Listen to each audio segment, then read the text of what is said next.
me. So that's what. And it's not like I selective. could, and I can't tickle, just like how Shonda say. I don't know, like Shonda was like, "Don't tickle me, like I'll end up fighting you." Baby, listen, tickling me will get you beat up. I promise. He can't do the pedicure because he don't like no one touching his feet. Hi everybody, we're talking about foot. We have foot fetishes is what we're talking We about. got today. foot pedicures this morning. Only fans. Only George is fans. extremely. He's Only feet. Wait a minute. Only I'm making toes. sure that I put us on public. Everybody, if you can make sure that you share our Facebook pages amongst the group. Come in, everybody, come in. We're just gonna keep going, guys. We have a lot to talk about. I even just added another topic. I am not here for it. I don't even care if you're here for it or not, because you're gonna have to answer it. Like, it's impromptu of me just throwing things at you guys today, because I just want to know your thoughts. Like, I'm just all over the place of what's actually going on in our own backyard. So that's what's the new news of spring break. But everybody, come on in. We're gonna say hello to you, Shonda. I mean, Queen. Am I referring to you to Queen as Queen tonight, or what are we doing? Look, she want to smile now. I'm sorry. Repeat yourself. Should I call you Queen or you Dr. Shonda? You should always call me Queen. Queen, Dr. Shonda is fine. Either or. Queen, Dr. Queen. You know, however you feel. Queen. Right. Dr. Queen sounds good. Yesterday, I went to go get a drink from the food truck at my church, and the lady said, "What is your name?" I said, "Queen," and she wrote Queen on the cup. And then I went to the car and gave Gigi her cup. She said, "Mom, did you tell her your name was Queen?" I said, "And did." I said, "And did." Is there a problem? And did. What did I say that was wrong? She said, "I can't believe you told these people your name is Queen." I did. When I go to speak to kids at school, they say, "Miss, what's your name?" "Queen." That's my name. And we have to refer to you tonight as Queen? Queen. Goodbye. Girls,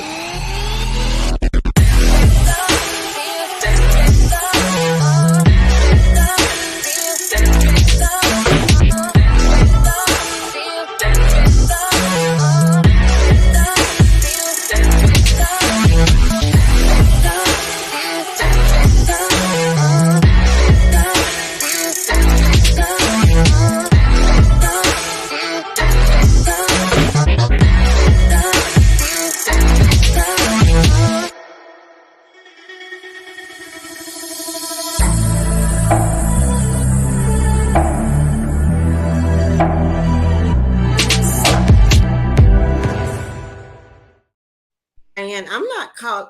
Do I gotta call her Queen, Ryan? Girls out here going by Dr. worse. Queen. Could be worse. Could be worse. It could be worse. You are correct. That's right. Happy Monday, everybody. Come on in.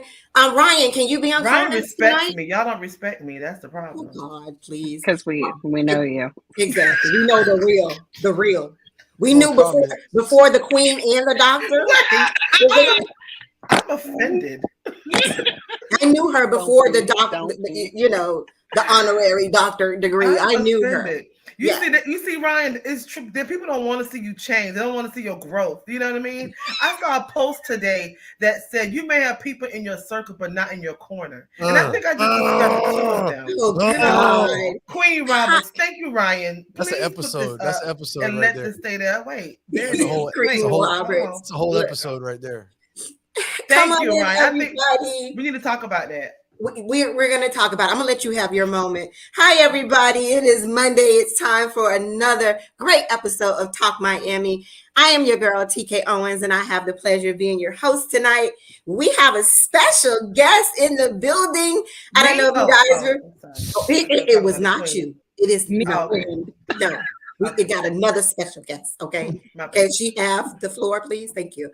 We have a special guest tonight. She has been with us in the past twice when we talked about relationships. We have invited back the one and only Becky Thomas, the singer, makeup artist, stylist, and she probably have like 5 more careers. But give it up for Becky. Hi, Becky. Hello, everybody. Introduce yourself. To be here. Yes. Well, my name is Becky Thomas. I try. Like TK said, I am a hairstylist. I am a singer. I am a makeup artist. I'm also a teacher, a vocal instructor. A million other things. I like to hustle. Yes, and I'll let you pick. Who do you want to pass the baton to? Let's go to Queen B. Oh God. Oh. Don't forget your title. Don't forget your title. Right. Hi, good evening. That's right. I am the Dr. Queen Shonda Roberts here tonight, gracing you with my presence. And I'm glad to be here. Today has been a rough Monday, but nevertheless, I am here. I am happy. I am whole, and I am beautiful as always. I'm going to pass it down to the only friend I have in this square, Hey, Mr. don't Ryan. put that pressure on me like that. I don't want that pressure. First of all, welcome to another Queen. Becky, welcome back to the show. Thank you, Queen, you. Dr. Shonda, Queen, Dr. Queen, Dr. Shonda. I don't know what Holiday. the order is.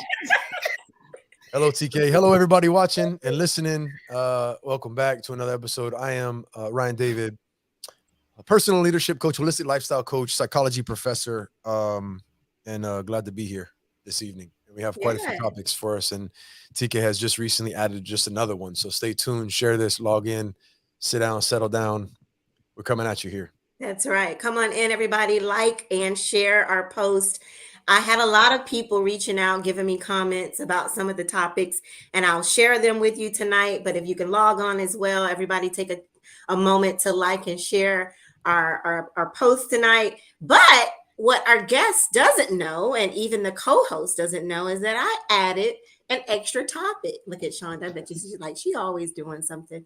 Because how I will spin this question is first, I want us to go back down memory lane. So right now, it is spring break for many that are out there, especially if you're in Miami-Dade public schools. We are doing spring break right now. Ryan, is it spring break for college as well, or? Spring break is different for different institutions and universities all across the country, but spring break generally ranges from early March to towards the middle of April. So yeah, it's about the next month or so is going to be spring break for all sorts of universities. Miami-Dade College doesn't have a spring break. They're more of a community college model, so we don't have a spring break. We have a weekend, but yeah, the beach is full and packed with universities coming in from all over the country. And so, it is this week is MDCPS spring break. From Miami-Dade.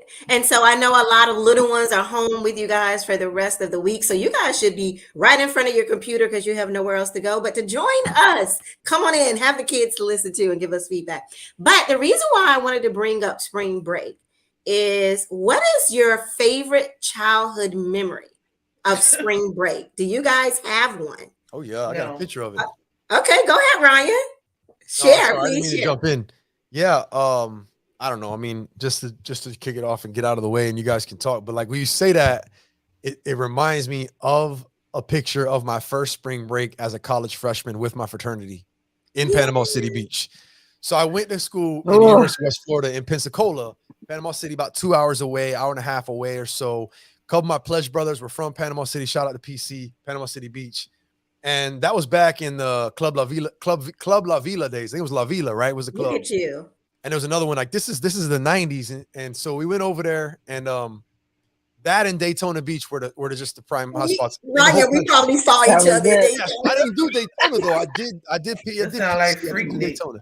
So I went to Panama City Beach, and we're out there, and there's just, I mean, I'm 18. I'm 18 at this point first, and I have a picture. I got my shirt off. I got my SAE visor on. I just did like a bong rip from some sort of a 2-story beer bong, not a bong rip like weed bong, but it was a beer bong, big contraption. Like it's in the background of me. That was just pure young, hanging out with your friends, really kind of no priorities, celebrating spring break. That was it for me. I mean, there might be others, but that I have an image of that. And I remember that hanging out with these pledge brothers of mine, my best friends. Good times. I love it. We probably saw each other in Daytona. Becky, any memories of spring break? No, for us, spring break was always snuck out or yours something. Probably like mine. Vacation Bible school. Don't shout me out. Yeah, thank you. Okay, so I grew up in something you can't share, but you can share household. tonight. No, I grew up in a very religious household, and I went to private school. And our spring break always started on Good Friday, and then it ran through like Easter. So, I was at church quite literally the entire time. It wasn't until I became an adult, Ryan, there you go, in my 20s, that between Key West and Daytona, we got into some stuff. I cannot share a lot of things, but we had lots of fun. We had lots of fun. Long Queen night. Dr. Shonda. I was praising the Lord for a week straight. I wasn't a heathen in the streets. I wasn't a heathen in the streets at Daytona, you know, and Freaknik letting people see my derriere. I was singing Sunday school songs and reading the Bible. Jesus loves me. Yeah, right. I was in spring break at the church, at the Vacation Bible School. Listen, and for our listeners out there, share with us. Yes, Ryan, hold that thought. Share with us your favorite spring break moment. Let us know what city, state you went to. Look at Ryan. Oh my God. Look at your boy. Let's go. Let's go. You with there with that guy right there. With his 12-pack abs. I got 6 of them. Shonda was praying for us. But the reason why I wanted to bring this up is that I don't know if you guys have been watching the news, but of course, I stay away from South Beach, but I just think that it is only right if we're going to be representing Talk Miami and we represent Miami is that, guys, I don't know if you noticed, but we actually made it to national news right here on South Beach. If you guys don't know, please stay away from the beach because this is what's been going on. Mayhem on Miami Beach. Officials enacting a state of emergency following a violent weekend of spring break. And this video capturing just one of the deadly shootings that unfolded over the past 48 hours. A gunman seen killing a man in cold blood on a crowded Ocean Drive.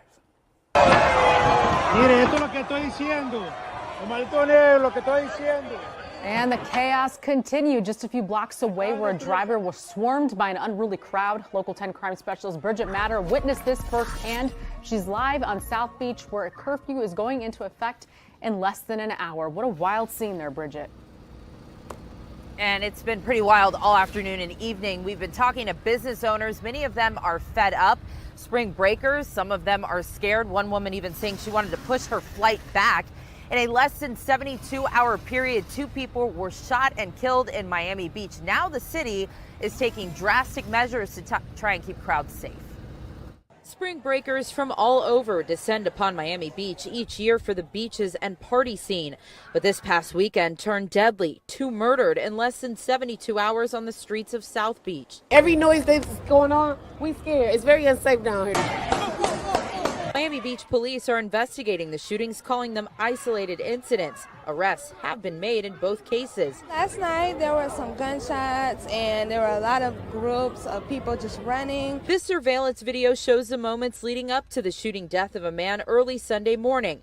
We have stopped the graphic video as the trigger is pulled. Friday, people ran for safety after a person was shot and killed on Ocean Drive. Police from multiple local agencies are visible. Miami Beach Mayor Dan Gelber says the crowds are tough to police. In addition to the shootings, fights, and unruly crowds. Rafael Sanchez, visiting from Philadelphia, was driving this car when a crowd swarmed him and trampled on his car. Police steps away from the chaos. It happened near Collins and 8th. Quite frankly, I'm pretty pissed off. Mitch Novick owns the Sherbrooke Hotel. He's been at Miami Beach since 1989 and says this year has been one of the worst. They need to shut it all off and take the party off the streets. The shootings prompted the city of Miami Beach to declare a state of emergency, implementing a midnight curfew. Miami Beach Mayor Dan Gelber. We don't ask for spring break in our city. We don't want spring break in our city. It's too rowdy, brings too much disorder, and it's simply too difficult to police. Woo!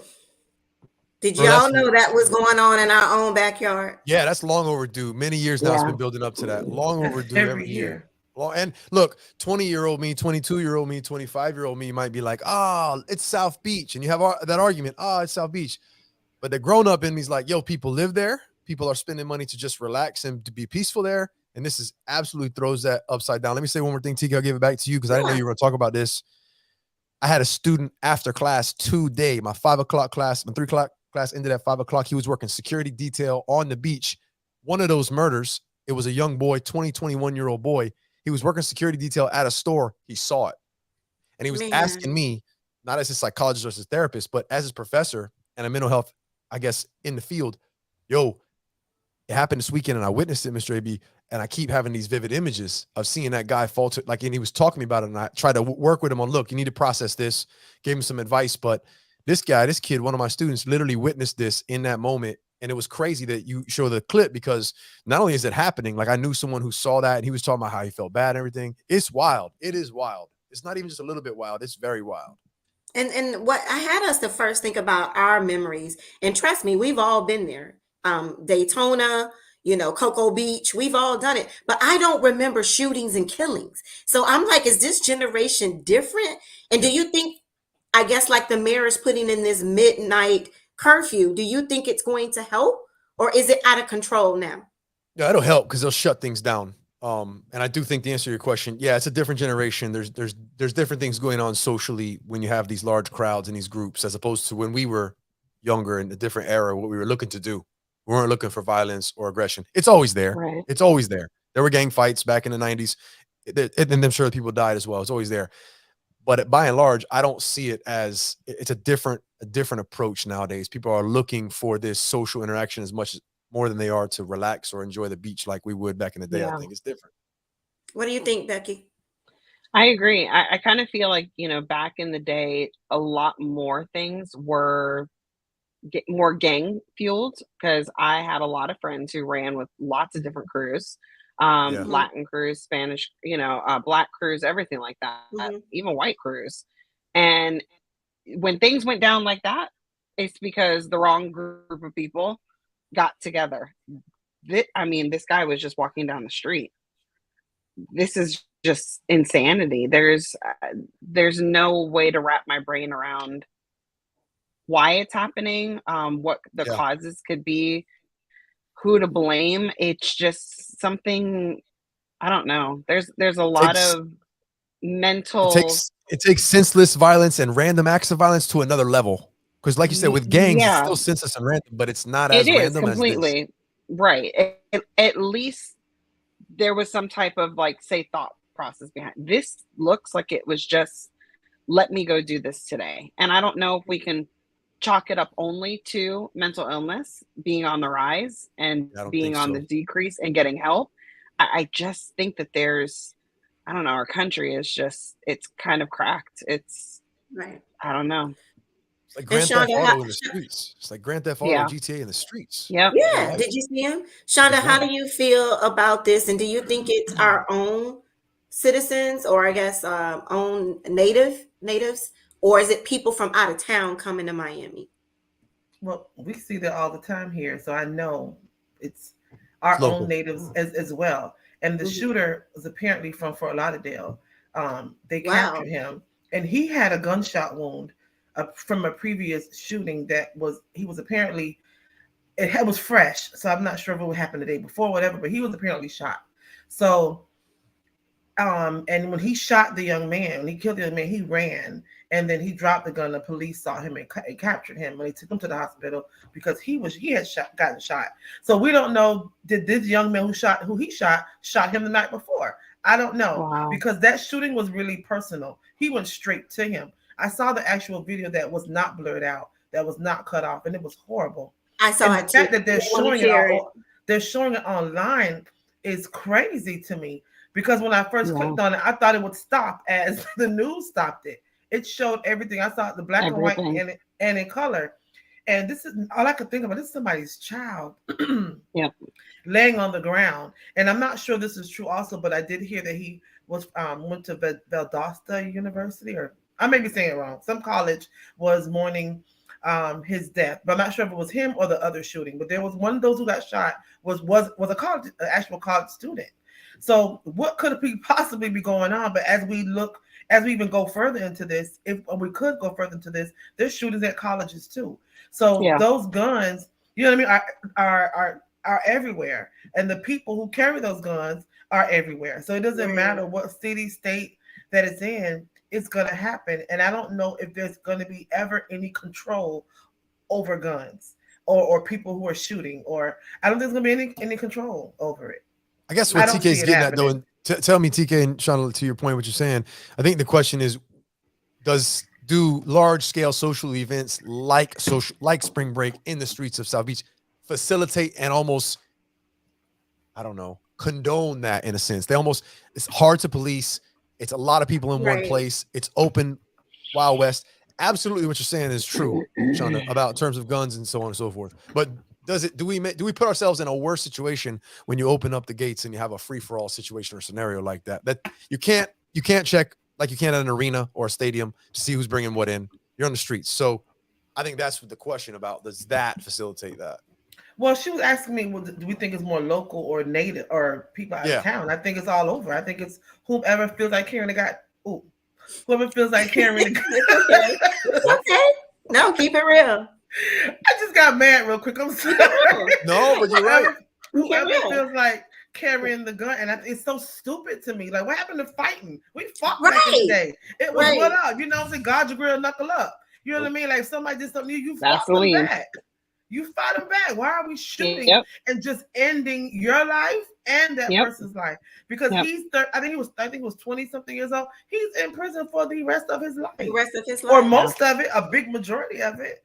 So I don't know. I don't like I said, I don't know if it's more local or more people out of town. I just know it happens. It's happening all over. And because Elijah's in Dallas now, I've been watching Dallas news. Child, they're another Miami. Or maybe another Dallas. I don't know. But they had a school shooting today as well. And so I feel it's just happening all over because I think people just don't care anymore. I think people don't care anymore. They're more concerned about social media, their fame, their likes and their views, whatever the case may be, because these shootings that are happening in our homes, in our neighborhoods, around the corner, is happening all the time. And I see that the mayor is trying to control it by putting the curfew. And then, of course, he can't stop people from traveling to Miami, right? You have businesses that are there to operate and make money. So if he shuts down the street, he's shutting down their businesses. So I don't know how or when we can ever help this. But I just wanted to share this. I watched the news last night, and Shonda, just like you, I actually saw the real video of him actually getting shot and dying, and them trying to bring him back to life. But I didn't want to share that raw footage on this show, but I'll show it to you guys later on. And it devastated me just to watch it on film. Ryan, your own student saw it in person. Unbelievable. So I just wanted to let you guys know, to me, it was just rightfully so that we talk about what's going on in our own city. If we're going to talk Miami, let's talk about Miami and what's going on to the guys, to the point that story even made it to CNN. Now, when we make it to CNN, it's national news. Yeah, and we're always getting on the news for nothing good. Right. It's always something negative. So, I was going to have a girls' brunch yesterday, and then we just thought about it at the last minute. I ain't getting no talk. I ain't getting no text. Here she go, Becky.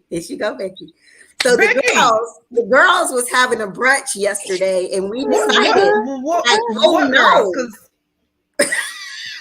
let me look at my phone. Girls. Maybe I missed the message. Other girls. TK. You can have more than one girl. I have other sets of friends, Shonda, that she had several circles.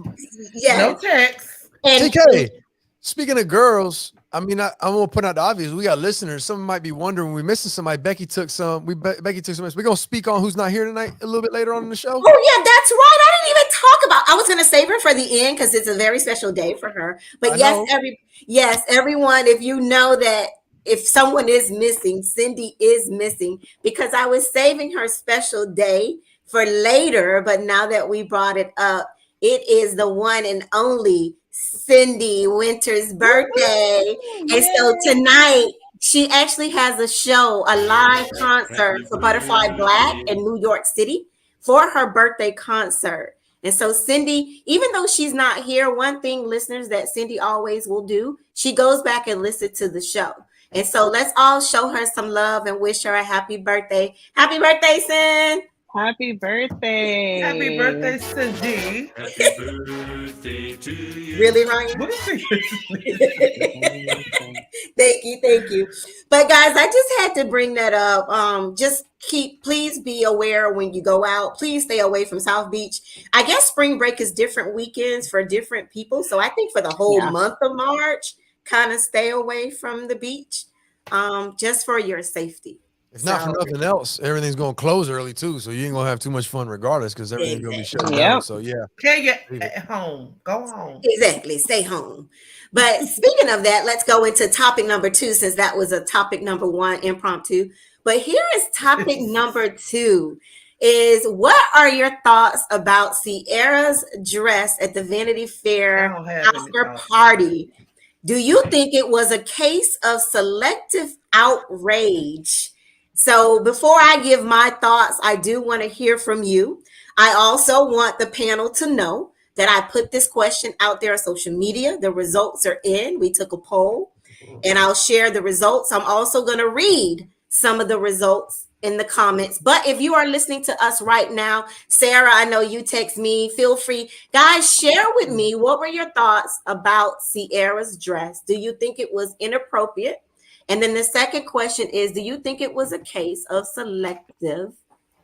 Here we go. Selective outrage. I brought in the selective outrage part because me and Shonda was going back and forth. So Shonda, I'm going to go to you first. Don't come to me because Yes, I am. I'm going to you first because I want you to talk about why you thought it was selective outrage. Yeah, clarify what you mean by that, TK, because when you read that, people might not understand what that really refers to. No, she's asking me because I told her that. No, I actually looked up the definition too, and I'll share it. No, I don't mean that's why you picked at me, because that's where my response was coming from. Selective outrage. Tell them what you mean by that, Shonda. Well, did she can't. I can't. It's about to get real. And guys, I want to hear your comments. Share with us in the comments. Because I've been on a wave with Ciara in this thing since the first day to, later on. So let me go to my selective outrage first. I told TK that because I feel people are trying to pick apart something that her wearing this outfit. And let's say this, especially Christians, people who want to say they're Christians, or people who just want to talk about her Christianity because she professes to be a Christian. So then there are people who are saying, well, if you're a Christian, you shouldn't do this. And if you're a Christian, you shouldn't do that. Ciara been shaking her behind and talking about her goodies before this. So why now do you have a problem with what she's saying and doing? That's why I meant selective outrage. If we're going to be upset about Ciara and what she's doing, then why haven't you been upset about Ciara and what she's doing? But the thing is, they've been hating on Ciara and Russell. And I was going to say, and the fact that for Ciara a minute now, they can't have that perfect. I'm not saying it's perfect, but what people want to say is perfect relationship. I'm sure they have issues like everybody else, but they have this ideal marriage and relationship. People want to find something wrong with their situation, and now she's half naked on the red carpet. Oh, look at her, she's not wife material, she's a mother, how dare she, she's a wife, how dare she. And the fact that I love my husband and my children, they are my world, but I feel don't define who I am wholeheartedly, 100%. I am Shonda Roberts first. I am a woman first. I'm not a mother and a wife first.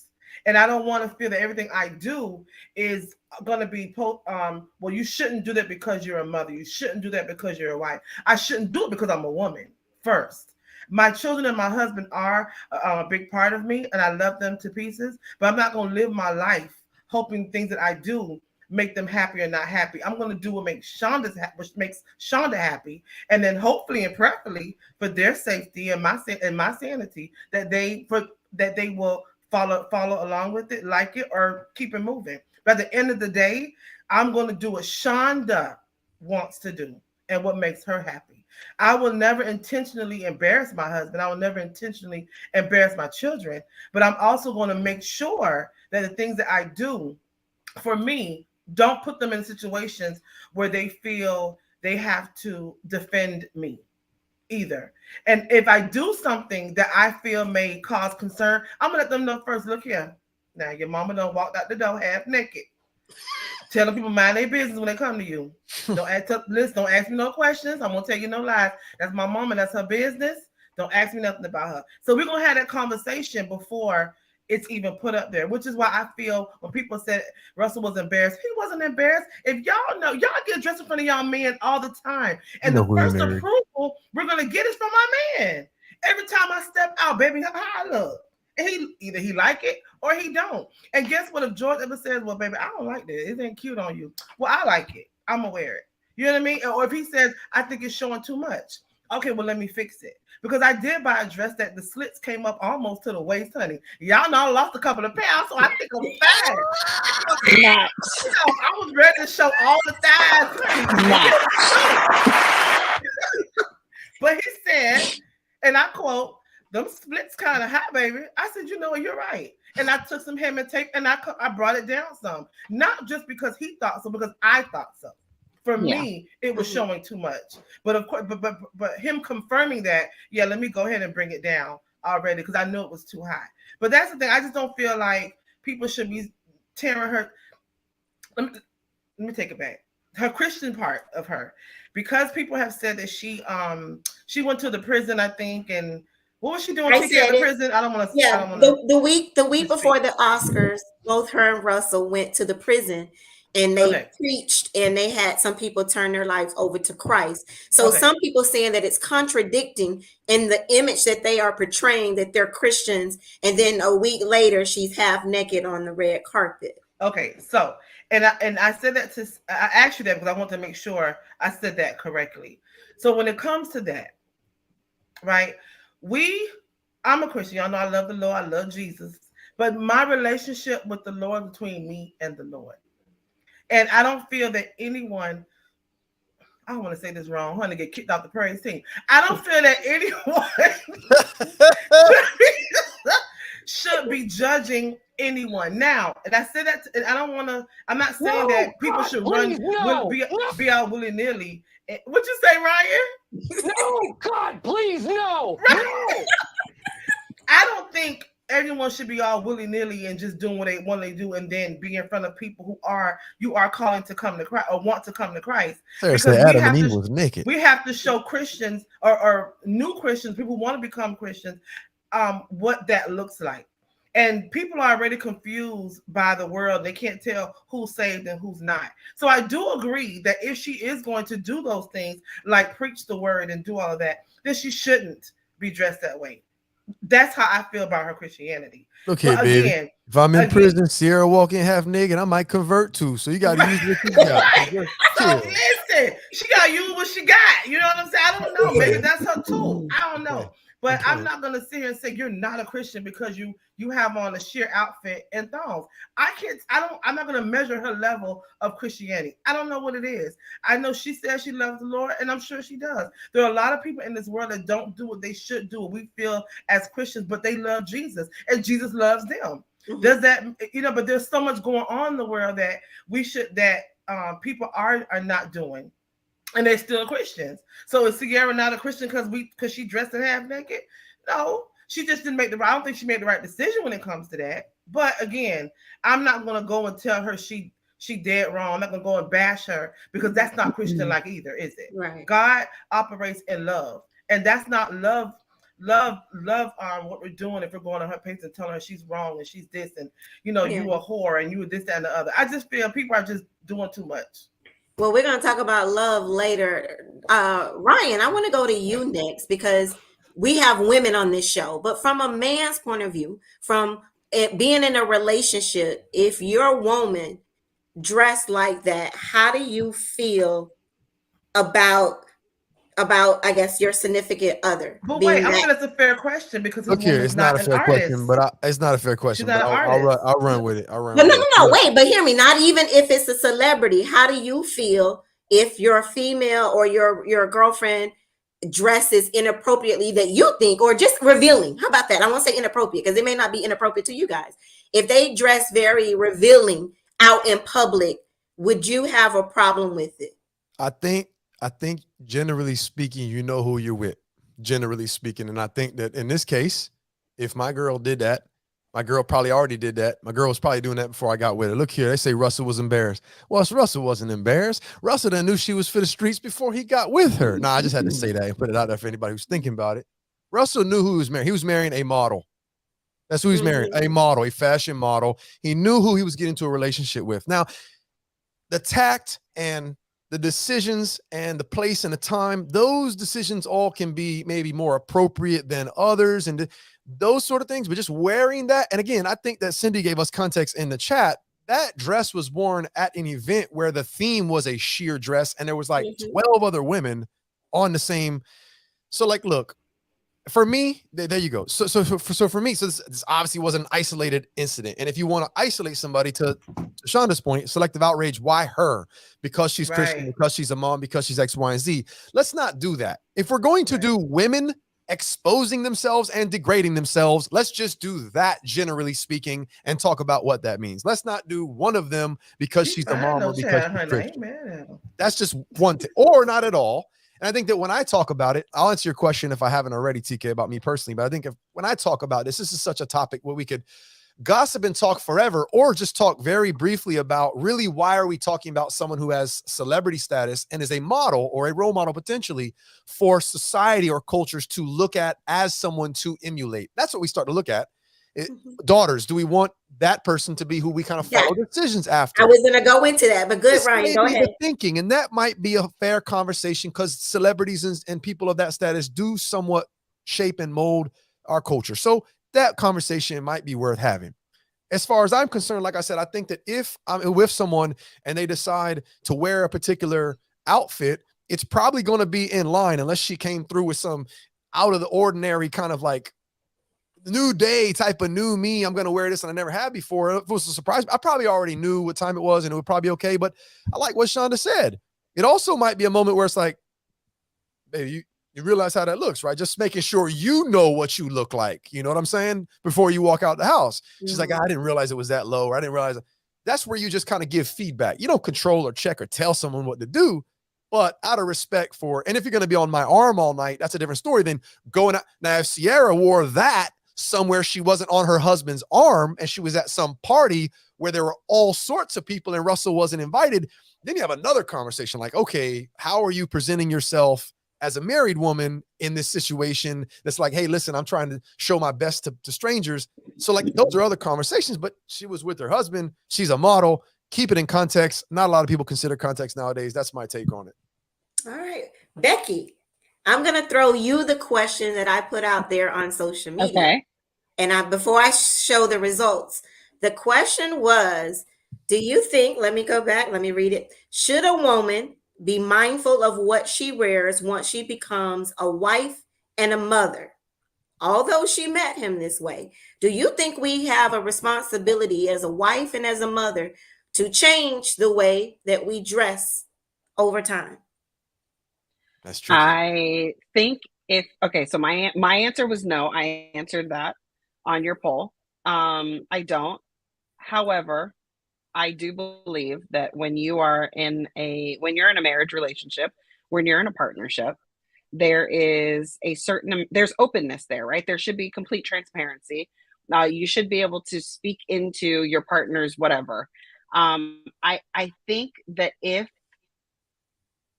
first of all, Ciara, her body is amazing. If I had her body, I'd be wearing that outfit too. Okay. So with Russell, in my mind says Russell absolutely knew this is exactly what she was wearing. And he looked at her up and down at home.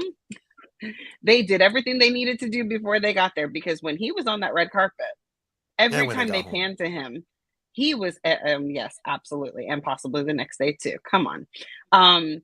He was looking at her face. There are multiple angles and shots of every time she would turn around to take other pictures, and he was beaming at her face. You could tell where his eyes were going.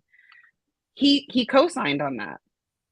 He knew what he has, who she is, who she's coming home with, and he co-signed with that. When I was married, my ex-husband, I always used to be like, oh, I don't know, I think this shows like too much cleavage, or this shows, maybe the skirt's too short. He would always be like, you look hot, wear it. Right. And would totally push me outside of my comfort zone to do things like that. Whether it was to show me off, whether it was to make me feel more comfortable, whether it was for him to be like, oh, look who I'm with tonight. I don't know what the reasoning was. What I do know is it was allowed to happen. I don't think that she's moving apart from Russell. I think that everything that she's doing is right in line. He knows exactly who she was, who she is. And he also knows that that is his wife and he is happy with her like that. And I believe that if that day were to change and he were to say, look, I don't feel comfortable with X, Y, and Z, we won't see that stuff from her anymore. And I believe that some of the songs that she sang back then, she won't be singing anymore either. I think it would be a total transformation. Yeah. Becky, a question real quick. Becky, what do you think? Because we both are avid church goers and, and we work in the church during ministry. How do you feel about that part of it as people trying to condemn her from, or they'll put her on the cross and nail her arms to the cross because church people are always going to condemn the hardest and the loudest first. They're always going to. They got nothing else better to do. I said it. You said what you said. I said what I said. She's right, though. I think because they're easy pickings. They're a good easy example. They're judgmental too. Out in the open. I think what it is they want to take the celebrity and the fame aspect. And because she said, I believe in Jesus, because she made steps saying that she was out there preaching and doing so on and so on and so on, that they want to adopt her as their newest celebrity. The same way we did when Kanye came out. Kanye came out with all his albums, and all of a sudden at every youth group, all you were hearing was Kanye songs. Everybody's wearing Yeezys. Everybody's doing. They found a new celebrity that they could adopt, and then she wore that dress. Can't adopt it. They start sinning. Yeah, they start sinning. I can't adopt you no more. So stop. Then it was like, oh, well, I wouldn't have done that. I wouldn't have done this. I wouldn't have did. My thing is, my thought process is after being in this, Christian world, but also an artist, a singer, being in the world, I kind of feel like the selectiveness of it goes with the celebrity of it. We only love them when they serve us right. Yes. And the minute they don't, we don't have love for them. We cancel them anymore. We completely cancel them. We completely, so the hate and the stuff that I'm seeing and that I'm hearing, somebody else is going to step up tomorrow and say that they believe in Jesus, and our culture is going to adopt it. And then we're going to show them off until they step the wrong side. And then we're going to shoo them and publicly humiliate them and shame them and do all these things. I mean, they didn't do anything different with Jesus, so I really can't expect that they're going to do something different now. Becky, I think that last part that you said, I think is reflective of how much stock people put in celebrity and how much their lives are consumed by celebrity. Yeah. If we wouldn't put so much stock in fandom and obsession with celebrity in the first place, we wouldn't be so let down or disappointed or whatever the case was. Yeah. If we realize this other person that just happens to be famous made a decision that affects their life and nothing affects your life in no way, shape, or form. Right. So that, I think it's a reflection of how tied the relationship. We don't know the relationship that she has with God or with Jesus, right? And we don't know how young it is. We don't know how deep it is. We don't know what the roots are. Don't push it away. Me, when I see this, I see a young lady who is still looking and searching and building and growing. I don't see somebody who has very deep roots in this faith. Because when you do have deep roots in the faith like this, it causes you naturally to act and walk differently. It just is something that happens. It's not something that you do because the expectation's there. It's something that happens internally in your relationship. Just like when you go from, just talking to a guy or a girl to dating that person, to being engaged with that person, to being married to that person. You move differently in every single step. And I believe that she's probably somewhere in that younger step. And what our Christian world is doing right now might keep her from growing her roots deeper. And that's, to me, that's the saddest part. The dress is the dress. She's an artist. She's an artist. This is how she came out. I just want to say, I'm going on a cruise next month, and if I lose 5 more pounds before April, you gonna borrow that dress? They offer my page. I'm telling y'all now because I got a couple of baby suits. That's how she gonna put on, and I'm just letting y'all know. Stay off my page, judging me. I love the Lord, and the Lord loves me. We here. So mind y'all business, stay off my page because I will be in Aruba. Henny, well, showing them legs. I'm just saying. Well, don't let me I want to show the results of the poll. It is in. The question was, should a woman be mindful of what she wears when she becomes a wife and a mother, although she met him this way? And guys, it was almost even. And I literally watched this thing for 24 hours, go up to no really high and go back up to yes really high. And then 24 hours, we met somewhere in the middle. We are really crossed right in the middle. Some people saying yes, that she should, and some saying no. My answer is yes. I want to share with you guys my own feelings. I've been single and I've been married. I've been on plenty of posters and calendars on men's walls. So I understand. But the moment that I got married, I do believe there is some responsibility. I didn't say completely change, but there is some responsibility that you are carrying this man's last name. You are a reflection of him when you walk out that door, and you are a reflection of this family when you walk out this door. However, I completely can tell that Russell and Ciara had already agreed to what she was wearing. And I've learned, especially from my grandmother, when two people have agreed on something, it doesn't need to be explained. So if they was okay with it, so be it.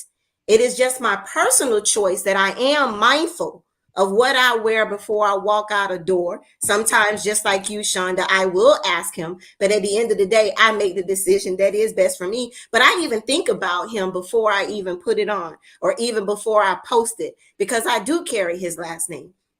And one thing that I did think about, and I said this back and forth with Shonda, I said, when you become married, it's not just about you anymore.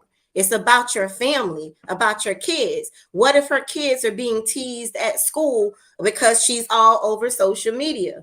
What if they're calling him lame, which I'm pretty sure he doesn't care. They've been at him for years now. But it does affect more than just Ciara. It affects her children and everybody around her. And not only that, when you're a celebrity, it also affects your brand and how people invest in you. We literally watched Kanye West lose millions of dollars because they canceled him for something that he said.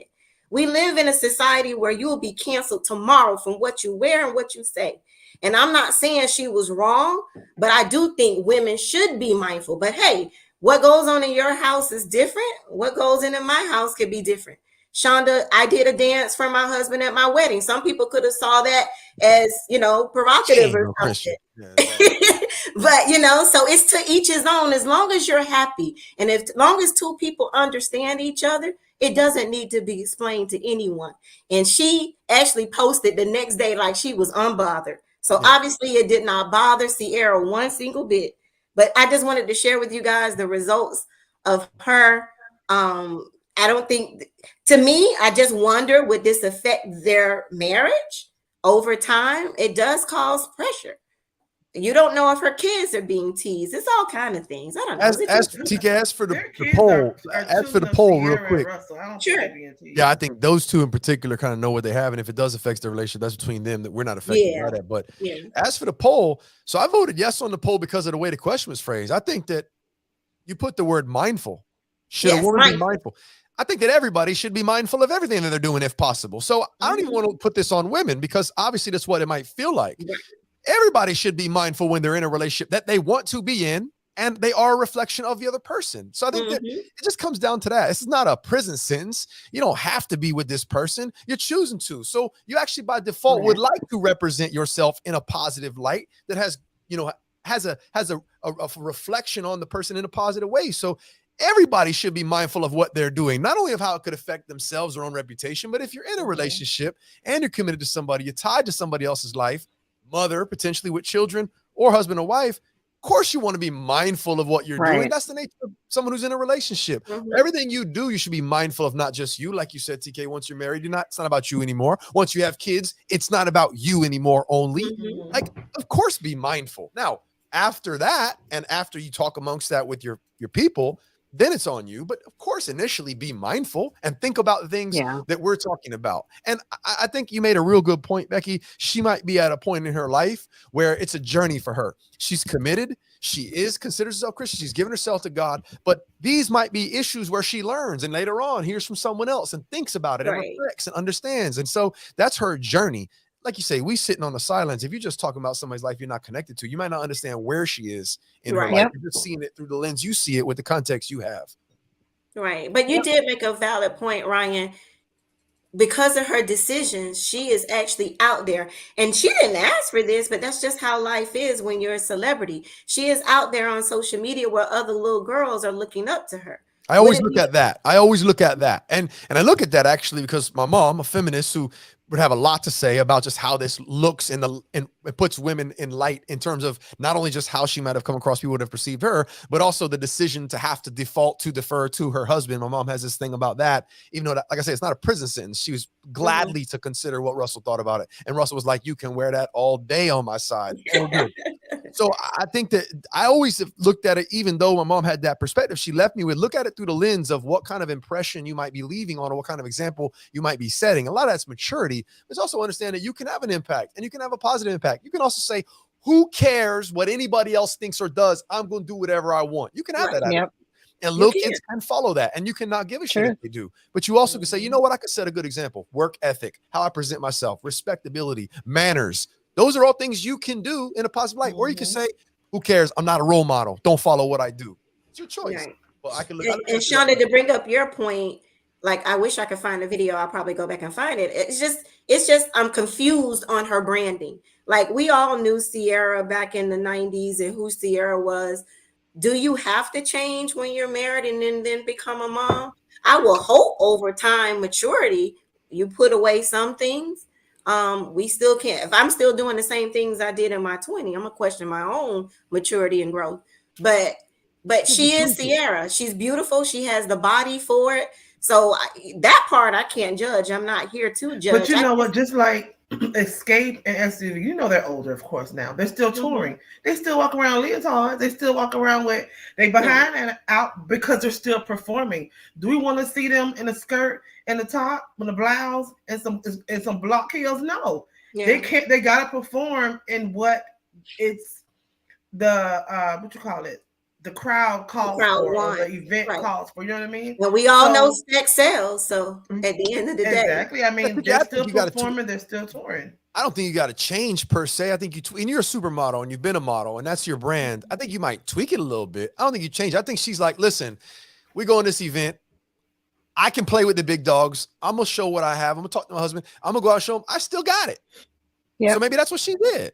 Right. I wonder if she's just going through. Some people probably put the pressure on her that now that she's a mom and a wife that she has to act a certain way. We don't know why she is still choosing to be who she wants to be. But she can also could be empowering women who are mothers or who are wives, that just because you are a mother and a wife, your body, you don't have to lose your identity. You don't lose your identity. You know what I mean? She's still Ciara. She's still going home at the end of the day to her mother, to her husband and to her children. But look at her body after having 3 kids. That may be motivation to somebody else who's a mother, because we can lose ourselves in motherhood. We do lose ourselves, absolutely. Right now that my children are grown, honey, baby, it's over. You understand me? It is over. Let me just tell y'all one more time. I'm gonna give y'all a warning one more time. Get off my page in April, because I am on a mission. Unfollow. Unfollow, unfriend, block, because she finna let y'all have it. Oh, well, my good friend Latrell said, as long as I'm with him, I don't care what anyone says, period. Let's listen. When 2 people agree on something, it does not have to be explained. I completely agree with that. Ciara says, Ciara got her papers. I wouldn't be bothered either. So I just want to, you wouldn't believe, I guess, all of the attention she has gotten from this. And I've seen people lose endorsement deals and investment deals He has an image. She has an image. Let's see what comes out of this. But her body's her brand, TK. Her Oh, body's her Yeah. brand. I mean, she was just on Sports Illustrated last year in a No, bikini that I wasn't completely any get it. bigger than what was underneath that see-through mesh thing. Like, her body is literally her image. And Right. I think she's probably going to ride that until she can't. Yeah. Whether that And I means agree like with close Shonda. or To me, it was selective outrage. These same women are at the same party and look what yeah. they wore. But because of who she is, Yeah, Ciara, they not she's the moms or one Christian that we who, know of, yeah, right? Right. exactly. She's the one that got pulled into the mess. So, hey, listen, Ciara, honey, you got it and keep on flaunting it. You see her. All right. Listen, we done took up the whole hour. Let me go find one in purple. Wait until April, Shonda. That's what you told us. It's over in April. It's over. Find one in purple. Speaking of, let's go to the corner. We're going to the corner with Queen, Dr. Shonda's Community Corner. Dr. Shonda, take it away. This girl. All the nonprofit organizations gonna kick me out. They little stuff. Let me not, honey. I'm not gonna wear it, y'all. I was joking. I'm not gonna wear it. I'm gonna be fully clothed. Private Okay? page. Private page. Right. All right, y'all. For our community corner, can you remove that banner because it's hiding my stuff? Sure. Sorry. Thank you. It's okay. I know it was meant to, but I want to show the website. Celebrating women who tell their story. So Women's History Month, this year's theme was celebrating women who tell our stories. In this picture, you have the top, you have Toni Morrison, Maxine Hong Kingston, Hovita Idar, Maya Angelou. In the middle, there's Gerda Lerner, Gloria Steinman, Winona LaDuke, Lillian Hellman. And at the bottom, there's Betty Soskin, Willa Cather, Gertrude Stein, and Marjorie Stoneman Douglas. The 2023 National Women's History theme, the National Women's History Alliance, which spearheaded the movement for March, being declared National Women's History Month, has announced a Women's History theme for 2023, which is celebrating women who tell our stories. Throughout 2023, the NWHA will encourage recognition of women past and present who have been active in all forms of media and storytelling, including print, radio, TV, stage, screen, blogs, podcasts, and more.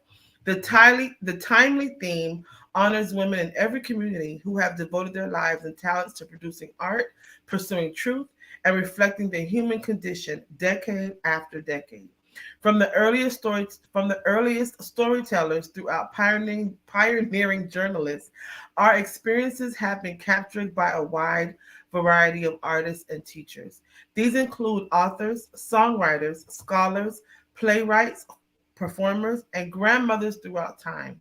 Women have long been instrumental in passing on our heritage in word and in print to communicate the lessons of those who came before us.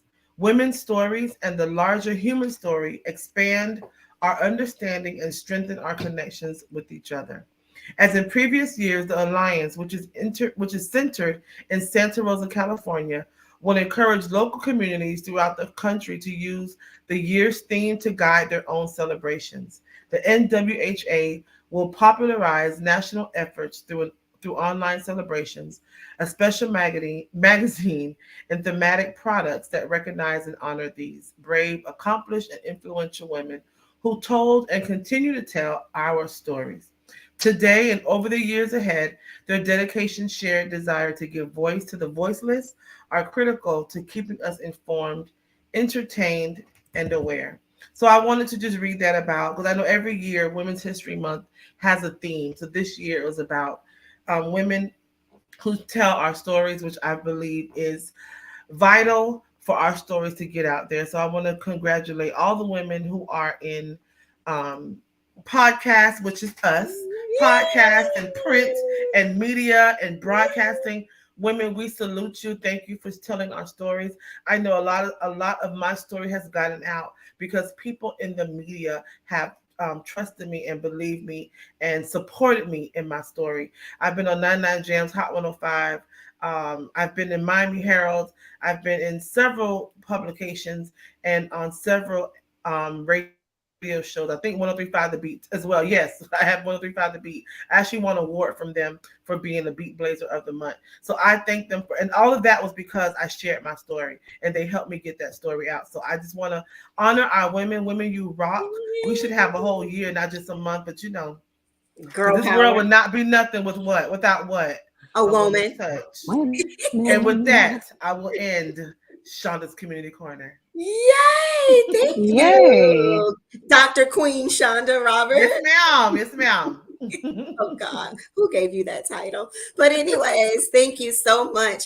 I know we had another topic. I'm gonna just hit on it. We don't have to spend a lot, but I just want to go around the room and ask the question: what is love? We'll save that second one, but the second one says, can you be with someone and not be in love with them? But before we go to that question, I want to go around the room. What does love mean to you? Because you wouldn't believe that some people don't really understand what love really means. Who wants to go first? Well, can I answer that question first? Which one? About the second one? That one, yeah. I don't know. Let me just say, now I can't. Of course not. I can't now. But honey, back in the day, it depends on how long your pockets was.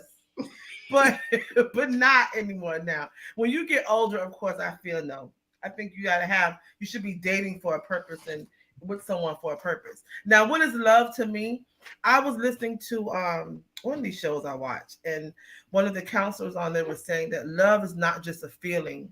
Love is having a concern for someone and basically caring for that person and making sure that they are good. That's basically love, just by giving a damn about somebody, pretty much. It's not just a feeling, because feelings go away. You have to have genuine concern and care for someone to love them, to show that you love. Because people can say they love you and be living in your house and don't want to help you and don't want to help you take care of bills and don't care what happens to your children or don't care, what happens to you. But every night you go to bed, they say, I love you. That's not love. Because if you love me, you're going to make sure that I'm not struggling, that I'm doing what I can, or you're helping me do what we can to make sure we're better. Love is an action word. Love is an action word. Show me you love me. Don't just tell me you love me. So I feel love should be shown. And that's with friendships. Becky, I didn't get a call for brunch on Sunday, so I don't know if love is in our friendship. But love is also should be shown in friendships. It should be shown by action, Guests ain't come on here to be attacked. Come on, Shonda. Right. She was not attacking me. She was attacking TK. Because not me. He calls me for brunch and lunch and stuff. It was for TK, Ryan. Oh, the shade was for TK. The shade. Sorry, TK. Yeah. I'm just groups of friends. So I'm just saying that she don't hear that. She doesn't accept that. Love is an action word. Show people. I'm just playing. TK is a very good friend to me. She's a sister to me. I love her so much. Me and her have our own time because I'm not even mad. Honey, y'all jealous because we hung out by ourselves. So I'm not even upset. Well, I love her so much. I know I have to share her because she is loved. But as far as relationships go, I do feel that love is an action word. People should show somebody they love them, not just say it.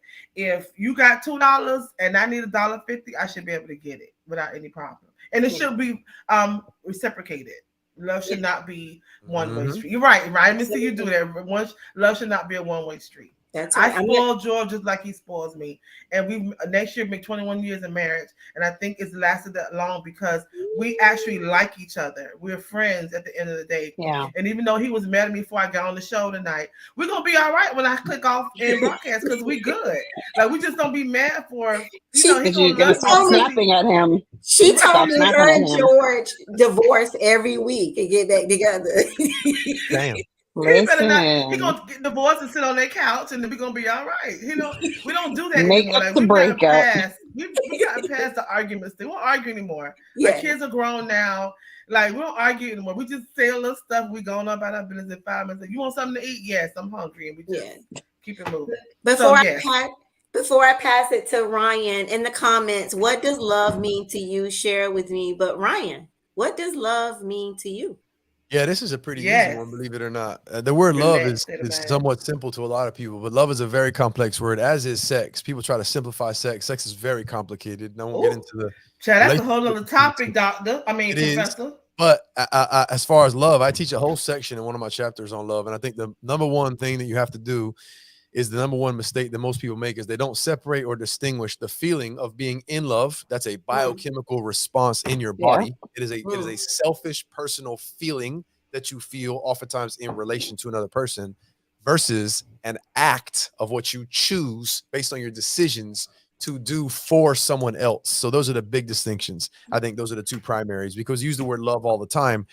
And so there's a Robert Sternberg's model of love. There's 8 types of love, and I talk about a triangle. I can bring that on the show. I talk about the 4. I'm going to share that, but here I want to hear your 8 because I have like I have the 4 to share with you. Yeah, but let me hear your 8. Philosophy. The Greek philosophy has the 4 different Put that types. back on you, Ronnie. Yes, honey. Yeah, go ahead, Ryan, and I'll bring it back. Yeah, that's more of like in line with the Greek philosophy of what those loves mean. Here he was talking more so of the love that you have depends on the ingredients that are present.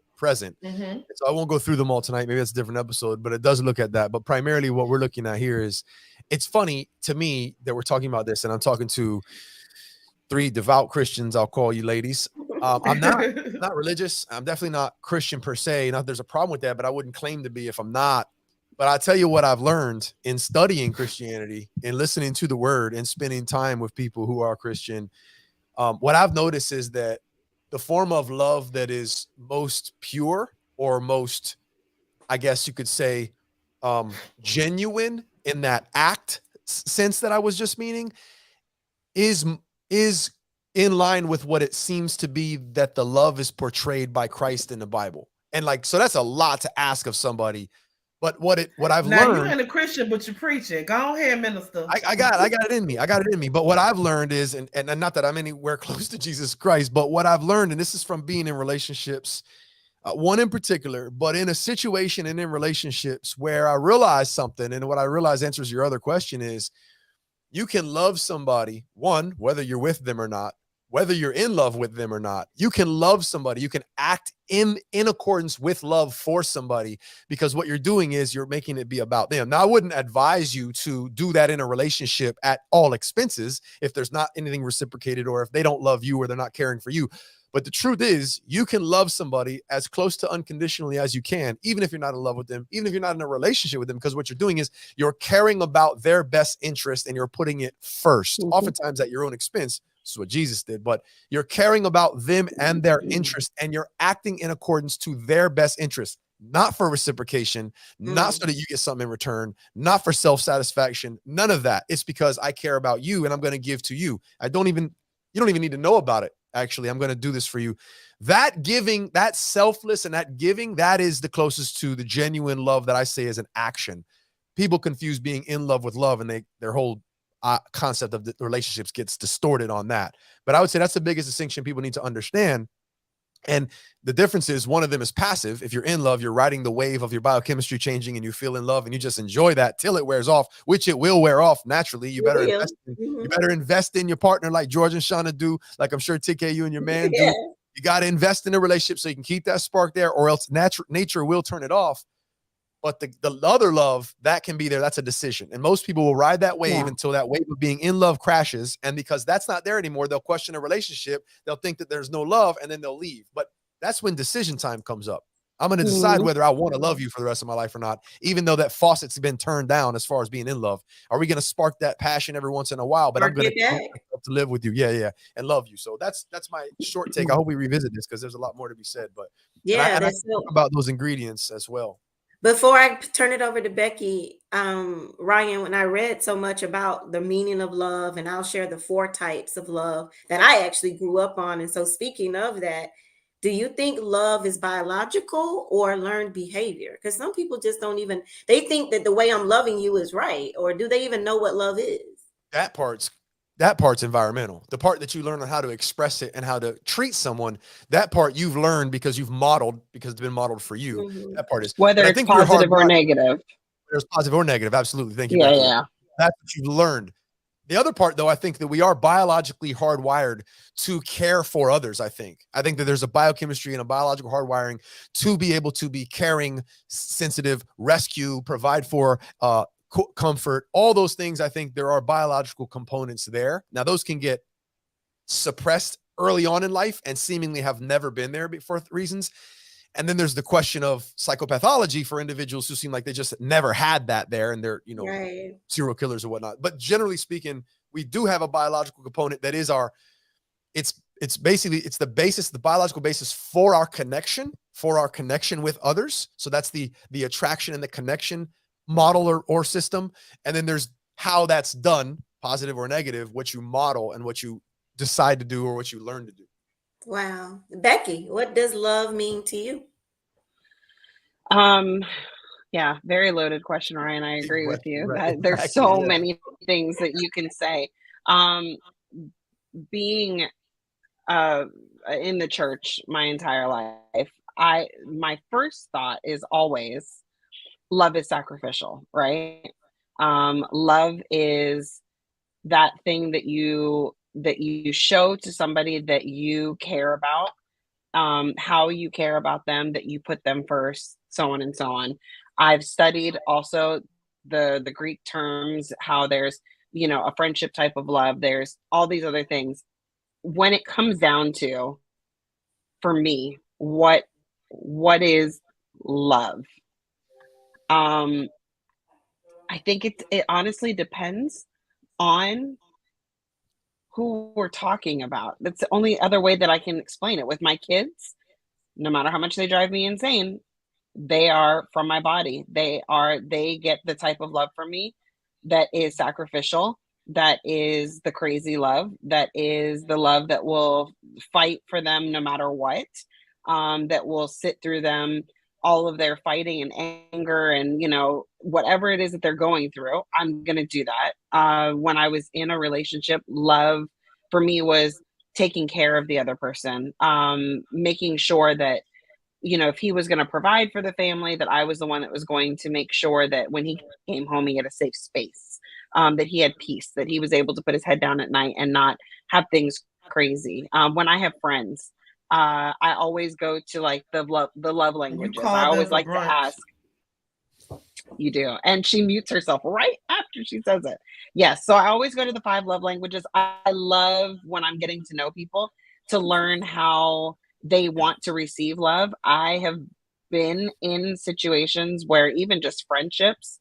I remember one time in particular, I had I bought a coffee for somebody and I brought it to them, and they were in a group of other people.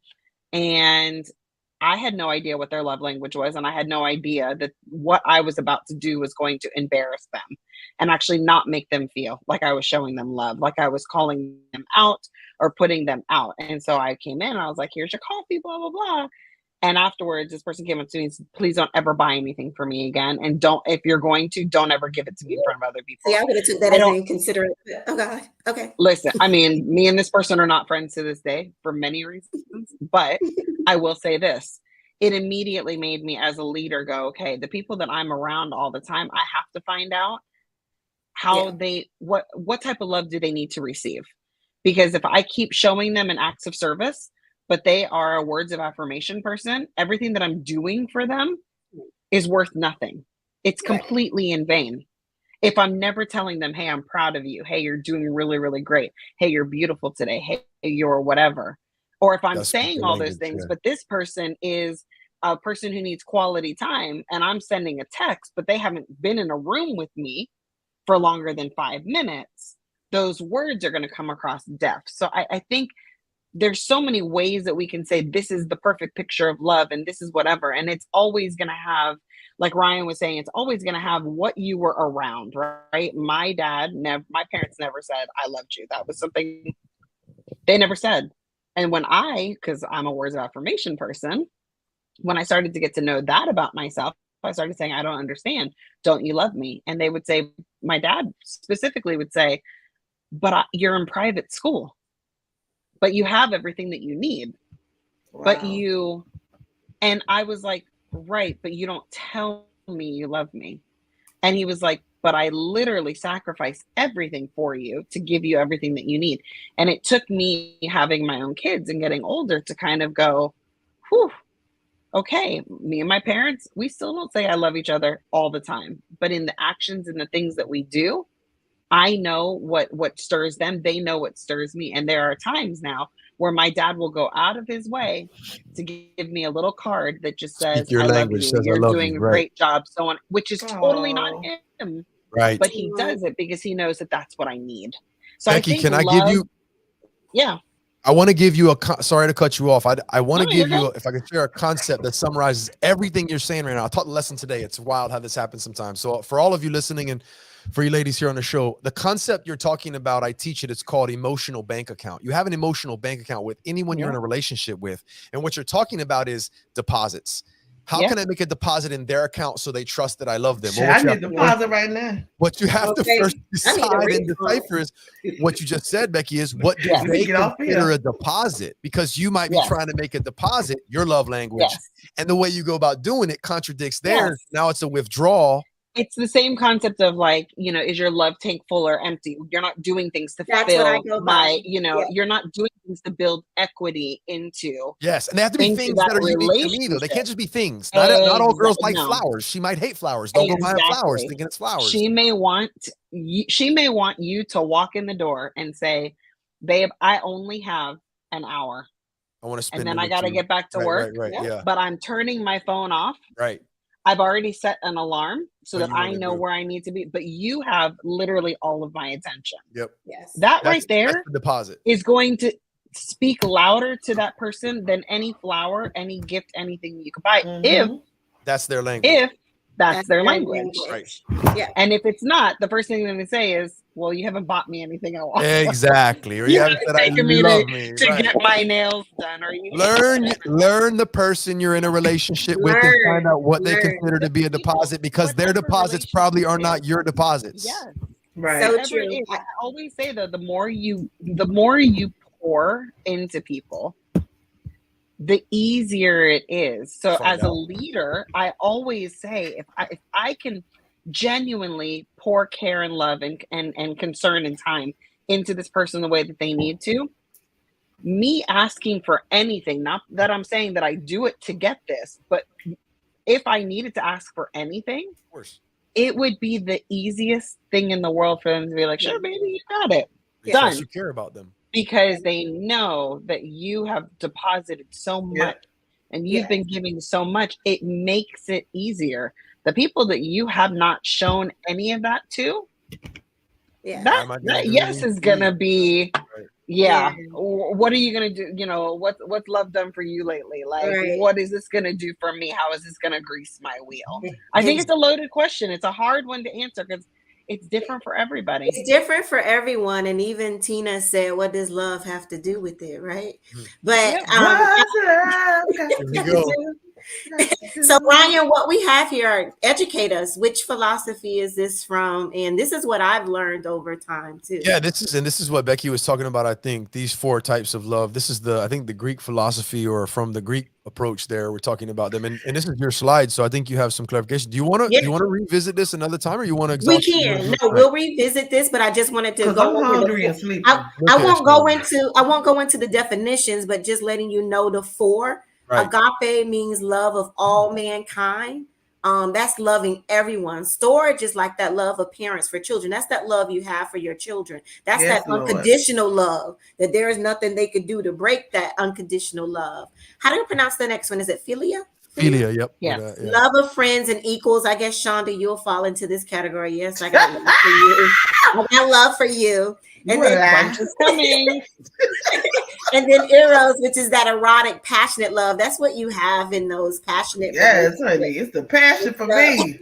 By the way, that acronym philia, so that's where necrophilia, pedophilia, love. I was about to say that sounds. I was just about to say that sounds like pedophilia, but I want to. Philia is the, I don't know what the tense. I don't do the grammar thing, whatever. But that is representative of the love part of it. It doesn't have to do with the love of friends or whatever the part was, but it's derived from that. So that's awesome. philia, love. Well, all right. Well, we're going to end things up and go over to the only man that is on this show because it is time for Real Talk with Ryan David. Are you guys ready? You want me to sing, Shonda? Real Talk. No. Hey, I'm ready for some real talk. Oh, hey, get a friend. Hey. I like that. Those vocal lessons are paying off, girl. Thank you, And TK. she was on key. I appreciate it. I know we're running late today. I just want to say first, this is a great conversation. Becky, phenomenal work today. You're a great addition to this evening. I won't take long, but I wasn't sure if we were going to get to it or not. But since we're here, hey, you know what? Let me deliver some content here for you guys. Real talk tonight. I guess what I was thinking about talking to you all about was something that I've had conversations about lately with some of my colleagues. As you all know, I'm also a professor at Miami-Dade College, psychology professor as well, along with being a personal leadership coach and holistic lifestyle coach. But as a professor, I'm obviously a college grad as well, spent some time, got a few degrees. So I've been a student. I'm a professor now. I have some friends. I have colleagues who have their doctorate degree. I have friends who have college degrees. I have friends who don't have a high school diploma. I have friends of all educational levels and backgrounds. What I want to talk about tonight is a large conversation that's gone on for a long time, but it's a lot louder with social media. And that conversation seems to almost come across sometimes as an attack on education, particularly college. There's a lot of voices out there that are very loud that talk about how college is a joke. It's a waste of money. It's a waste of time. It's useless and yada, yada, yada.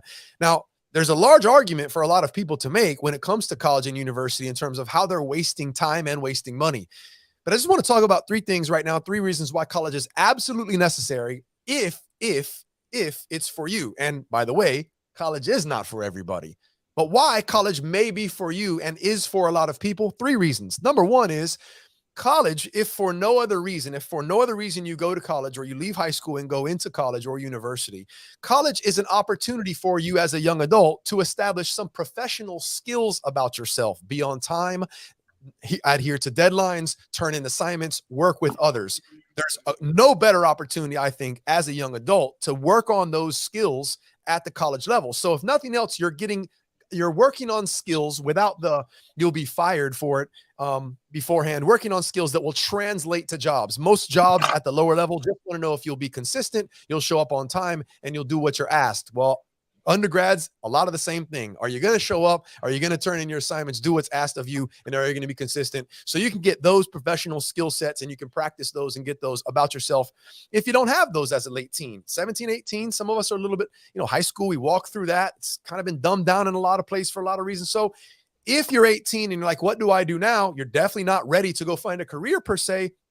Maybe college, if college is for you, college is a place where you can develop those skill sets. So college, if nothing else, is a place where you can establish some self-discipline. You can establish some routine about yourself, which you need as an adult, number one. Number two, networking. You're not going to find a better opportunity on the planet from 18 to 24 years of age than the college system or university level universities to network with other people, not just your peers, which, by the way, it's the best opportunity and the best opportunity to network with peers of your same age.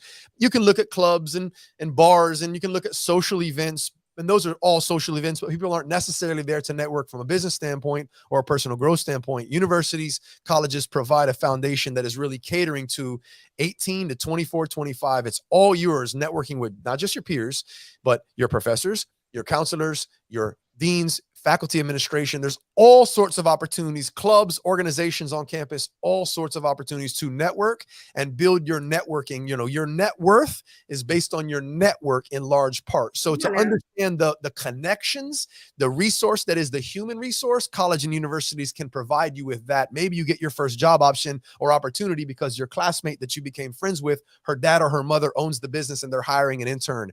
That's how it happens. So networking is number two. Don't tell me it's a waste of time. And number three, oh yeah, by the way, education. The goal here of a college education is not for you to be an expert at everything. It's for you to have a base knowledge on a lot more topics than the average non-college educated person does. So you don't need to know calculus, but you understand how algebra works. You don't need to be a history major, but you understand a little history about the country a lot more than maybe your peers do, and so on and so forth. Psychology. You don't need to be a psych major, but after taking my class or classes, you will know a lot more about human behavior than the average person. What does this make you? It makes you a resource and a utility for employers to hire, and you have a wide range of understanding topics and other people and what their expertise is. It puts you a level above the average person in their education. That's what it does in terms of education, and it provides it there for you. Not to mention a specific pathway for you to major in and be an expertise, or I should say, to specifically major in and find and establish an expertise at the graduate level if you find something that resonates with you, and then you can become an expert in that area, in that field. So that's what I have to say to all the haters out there that talk about how college and university is a complete waste of time and useless. No, it's not. Now, in a lot of ways, you can make an argument where there's problems and there's issues and there's challenges and there's a lot that needs to be addressed, a lot. But talking about how it's useless and pointless, absolutely not. Real talk, that's what I have to say tonight in defense of college or university education. And he said what he said, and I will back you up. I would back you up for someone who actually has 3 degrees. So trust me. I'm a hiring manager as well. And when I look at resumes, there are certain jobs. Oh Lord, here she goes. I mean, there's certain qualifications that you have to even go for certain positions. And so it has never, ever been a waste of time. And besides college, also trade school, just be a positive contributing citizen. At least do something, even if it's a trade school, like you said, Ryan. Yeah, college isn't for everyone, but you can learn a skill. Absolutely. So you got to make the most out of that opportunity. It's like everything else. You can waste it. There's an opportunity to be made. There's 3 of them right there. Right, right. So, Shonda, can you take us out and promote the show? You gonna give me a job at Vanity? The head that wears the crown. Oh Lord, here she goes. Talk Miami Talk Show. You can follow us on Facebook, Instagram, and Twitter. You can subscribe to our YouTube page at Talk Miami Talk Show. And then we also have a Talk Miami podcast at Spotify, iHeart. Listen on Apple Podcasts or Google Podcasts at Talk Miami Talk Show. Yay! Wait, say Twitter again, Shonda. Twitter. Everybody, thank you so much. Ask her why she won't hire me at the United Way office. I'm not getting into all that, Shonda. I'm a smart man. Can you imagine me working with her every day? Like, I will fire her every day. Like, seriously. They mix blood and money, boy. I tell but you everybody, we'll be back next Monday. Thank you. Same time, same channel. Bye, everybody.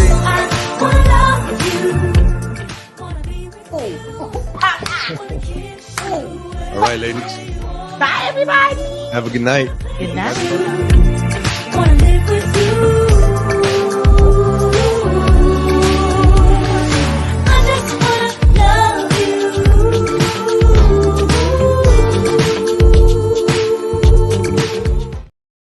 Yay! And bye, Cindy. Yay. Happy birthday. Where Ryan Bye, everybody. Happy birthday, Cindy. Happy birthday. Happy